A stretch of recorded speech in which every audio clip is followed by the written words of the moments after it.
बढ़े और मैं घटूं। और आप लोग को अंदाजा है ये कलाम किसने कहा और किससे कहा? कौन कहा?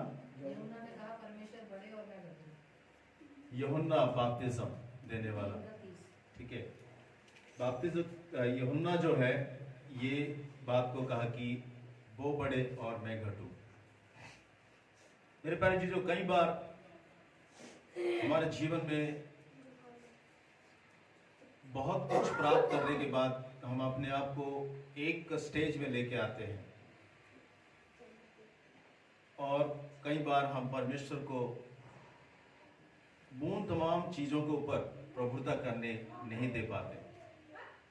स्थिति ऐसा हो जाता है, परिस्थिति ऐसा उत्पन्न होता है क्योंकि हम परमेश्वर को भूल जाते हैं, यानी परमेश्वर को इग्नोर करते हैं, परमेश्वर को अनदेखी करते हैं और परमेश्वर को हमारे जीवन में, हमारे पारिवारिक जीवन में, हमारे व्यक्तिगत जीवन में, हमारी आत्मिक जीवन में हम परमेश्वर को वो जगह नहीं देते हैं जो जगह हमें देने की आवश्यकता है।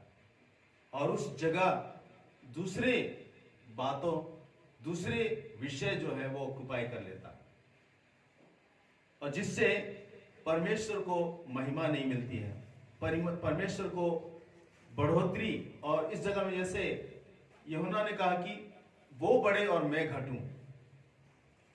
बहुत सारे लोग आए यूहन्ना के पास और सवाल पूछने लगे, क्या तू मसीह है? तू क्या कोई भविष्यवक्ता है? तू है कौन और किस अधिकार से इस तरह से वचन को तू बोलता है? बहुत सारे सवाल उनको किए गए हैं, लेकिन उन्होंने यही जवाब दिया, मैं तो केवल उसकी दास हूं और उसकी मार्ग तैयार करने के लिए मैं आया और मैं उसकी पांव की जूते की उस लेस बंधन को भी खोलने की योग्य नहीं हूं। हालेलुया। किस तरह से वो अपने आप को नम्र किया और परमेश्वर को ऊंचा किया। मेरे पास जी, जो एक स्टोरी मैं सुन रहा था और ये हकीकत है, जो कि आप जानते हो कि इसका नाम मुझे सही से लेना नहीं आता, लियोनार्डो दा विंसी। ये एक बहुत मशहूर व्यक्ति था जो कि 15 अप्रैल 1452 को वो पैदा हुआ और इटली में। और ये उस समय का बहुत बड़ा विद्वान व्यक्ति, बहुत ज्ञानी व्यक्ति और बहुत आर्ट में बहुत मशहूर व्यक्ति था।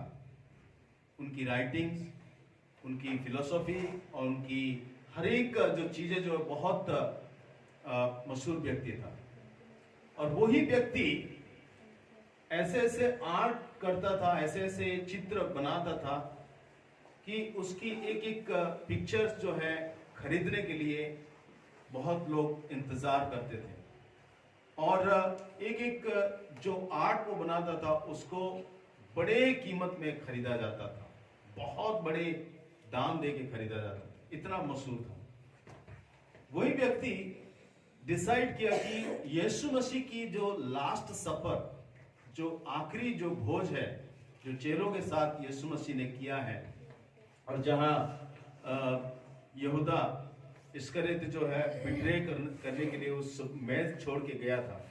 और उसी पिक्चर्स को हमने देखे होंगे बहुत सारे छवि में कि किस तरह से यीशु मसीह बीच में बैठे हैं और टेबल लगा हुआ है, सारे चेले जो है और किस तरह से उसके इर्द गिर्द है और हर एक प्रकार की डिश जो लगा हुआ है और किस तरह से लास्ट सफर, वो जो आइडिया जो पिक्चर जो बना है, जो यही व्यक्ति था दा विंसी, इन्होंने बनाया। और इसने बनाने के लिए उस समय ऐसा फोटो कैमरा नहीं था जो कि लेके किसी को खींच दे और इस तरह से करके, नहीं, वो आर्ट करते थे और जिंदा इंसान को सामने रख के उसको देखते हुए इस तरह से कला को वो परफॉर्म करते हैं। आप कई बार आपने देखे भी होंगे ऐसे जो आर्टिस्ट होते हैं किस तरह से जिंदा इंसान को सामने बिठा के फिर इसके बाद उसकी आर्ट को ड्रॉ करते हैं। तो इसने डिसाइड किया कि यीशु मसीह का वो लास्ट सफर को बनाने के लिए और उस पिक्चर्स को बनाने के लिए, और जब बनाने के लिए सोचा तो ऐसे ऐसे इंसान की को ढूंढना शुरू किया जो कि यीशु मसीह की तरह सोबर और अच्छा और सादगी और सुंदर और ऐसा व्यक्ति मिले। तो इटली के शहर में, मिलान शहर में वो ढूंढना शुरू किया। जब वो ढूंढना शुरू किया और 3 महीना लगा उसको ढूंढते यीशु मसीह के कैरेक्टर के व्यक्ति को, यीशु मसीह जैसा दिखने जैसा, उसकी जो छवि के अनुसार, उसकी जो माइंड में उन्होंने पिक्चर बनाया था वैसा ही व्यक्ति को यीशु मसीह की तरह ढूंढने के लिए 3 महीने लगा। 3 महीने के बाद उस व्यक्ति को बिठाया, उसको पैक किया और इसके बाद उन्होंने यीशु मसीह का पिक्चर ड्रॉ किया। फिर इसके बाद 1 महीने के बाद 1 महीना दूसरे, इस तरह से लगभग 11 महीना में सारे डिसाइपल्स मिल चुके उसको, और वो 11 महीने में वो सारे डिसाइपल्स का वो पिक्चर जो है वो पेंट करना शुरू कर दिया। लेकिन आखिरी में एक शख्स का वो एक व्यक्ति जो कि जूदा इस्करियत, जिसका नाम है इस्करियत यहूदा, उसका कैरेक्टर नहीं मिला उसको। तो उस कैरेक्टर को ढूंढने के लिए, उसकी जैसा व्यक्ति को ढूंढने के लिए जो उन्होंने अपने दिमाग में बिठा के रखा था, ढूंढने के लिए उन्होंने पूरे 1 महीना, 2 महीना, 3 महीना पूरा ढूंढना शुरू किया। लेकिन वो पिक्चर अभी अधूरी है, क्योंकि बिना यहूदा इस्करियत से वो कंप्लीट नहीं हो सकता। तो इसलिए वो पिक्चर को बनाने के लिए उस व्यक्ति को ढूंढते 1 साल बीत गया, 2 साल बीत गया, 3 साल बीत गया। इस तरह से कम 11 साल लग गया। वो पिक्चर कंप्लीट नहीं हुआ, वो आर्ट कंप्लीट नहीं हुआ। 11 साल के बाद जाके मिलान शहर में एक कोने में एक व्यक्ति मिला जो कि बिल्कुल उसकी इमेजिनेशन के अनुसार वो व्यक्ति था, जो कि यहूदा इस्करियत के कैरेक्टर को फिट करता। जब वो मिला तो उनको बात किया उनसे, फिर उसको लेके आया, फिर इसके बाद वो पेंटिंग करना शुरू किया। जब वो पेंटिंग कर रहा था तो उस दौरान वो जिस व्यक्ति को उठा के लेके आया था यहूदा इस्करियत के कैरेक्टर को दर्शाने के लिए, उस व्यक्ति रोने लगा, वो रो रहा था। तो दा विंसी उसको कहने लगा, भाई क्या प्रॉब्लम्स है, क्या दिक्कत है, क्यों रो रहा है तू, कोई बात है तो बता देना। तो वो कहने लगा कि कितने अजीब बात है ना कि वक्त किस तरह से लोगों के जीवन में बदलाहट को लेके आता है। तो क्या मैं आपको जानता हूं, दा विंसी ने पूछा। तो उन्होंने कहा, हाँ हम मिले हैं, आप मुझे जानते हैं, क्योंकि 11 साल पहले मुझे ही आपने हायर किया था यीशु मसीह की उस पोर्ट्रेट करने के लिए, और मैं ही था जो कि यीशु मसीह की छवि बनाने के लिए मुझे आपने हायर किया था। आज 11 साल के बाद आप मुझे यहूदा इस्करियत की कैरेक्टर को ड्रॉ करने के लिए यहाँ पर लेके आए। मेरे भाई जी, जो एक बहुत बड़ा इत्तेफाक है और बहुत अद्भुत बात है ये, जब हम इस तरह से परिस्थिति को देखते हैं। वही व्यक्ति जो 11 साल पहले यीशु मसीह के कैरेक्टर को रिप्रेजेंट कर रहा था, और यही व्यक्ति 11 साल के बाद यहूदा इस्करियत के कैरेक्टर को रिप्रेजेंट कर रहा है। क्या हम देख रहे हैं इस छवि से और इस बातों से, क्या सीख रहे हैं? हर एक व्यक्ति के अंदर डुअल कैरेक्टर होता है। हर एक शख्स के अंदर 2 प्रकार की गुण होता है, 2 प्रकार की स्वभाव होता है। एक यीशु मसीह की तरह हम दिखते हैं, यीशु मसीह की तरह हम बोलते हैं, और कई बार जो है हम यहूदा इस्करियोत की तरह कार्य को करते हैं। हर शख्स में ये है, इवन मुझ में भी है ये है।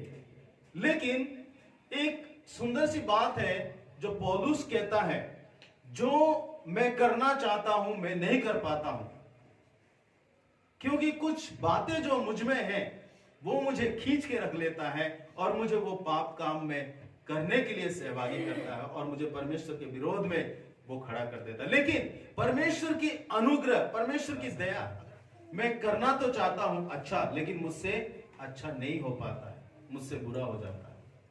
लेकिन ऐसा स्वभाव से, ऐसे आचरण से, ऐसा मेरी दिमाग की हालत से और ऐसी परिस्थिति से मुझे कौन छुड़ा सकता है? केवल परमेश्वर यीशु मसीह, उसकी अनुग्रह से। इसीलिए कई बार जो है हम परमेश्वर को वो ओवरकम होने नहीं देते हैं, परमेश्वर को जय और उसको विक्ट्री को लाने के लिए नहीं देते हैं, अलाउ नहीं करते हैं पवित्र आत्मा को हमारे जीवन में। इसीलिए यूहन्ना कहता है कि वो बढ़े और मैं घटूं।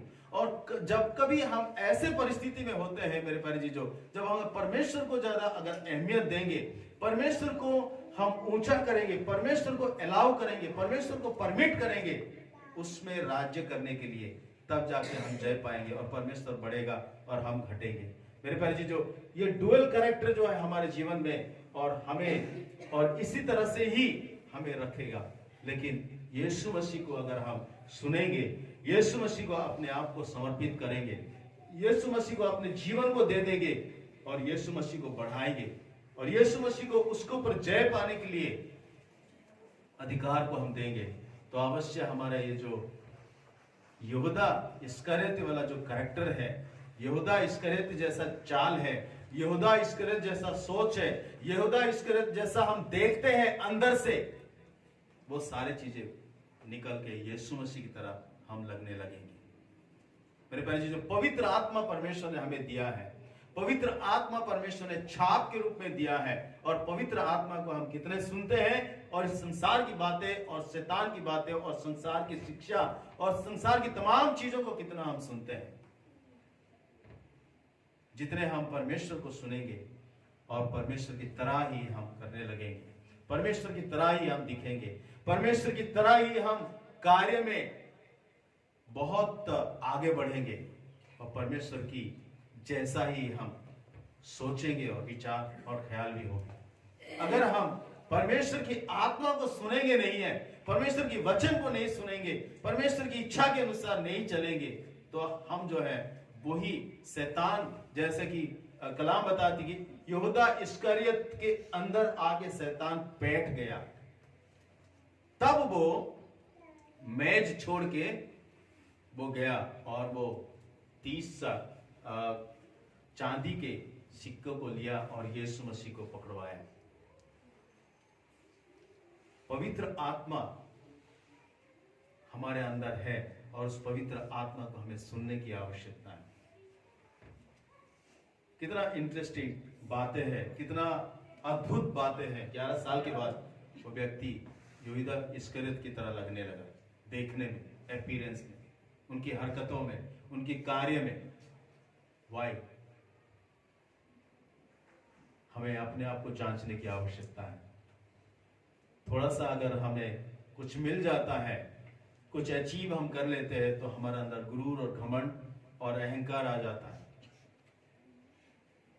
यूहन्ना कह सकता था कि मेरी अनुयायी हो और मेरे पीछे हो लो, क्योंकि मेरे पास वो अधिकार दिया गया था, लेकिन उन्होंने अपने आप को नम्र किया, अपने आप को दीन किया,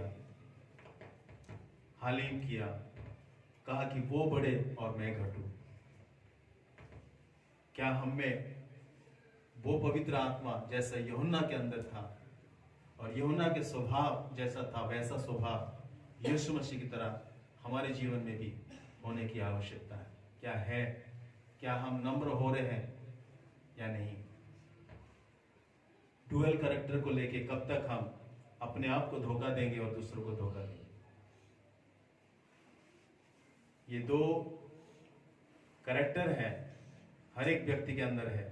इस कैरेक्टर को, इस जो यहूदा इस्करियोत वाले कैरेक्टर को हमें ओवरकम होने के लिए यीशु मसीह को हमें आदत देने की आवश्यकता है। यीशु मसीह को सुनने की आवश्यकता है। यीशु मसीह की शिक्षा के अनुसार चलने की आवश्यकता है। तभी जाके हम जय पाएंगे और यीशु की तरह हम दिखेंगे, यीशु की तरह बोलेंगे, यीशु की तरह हम सोचेंगे और यीशु की तरह हम जीवन को जिएंगे। प्रभु इस वचन से हम सभी को आशीष दे।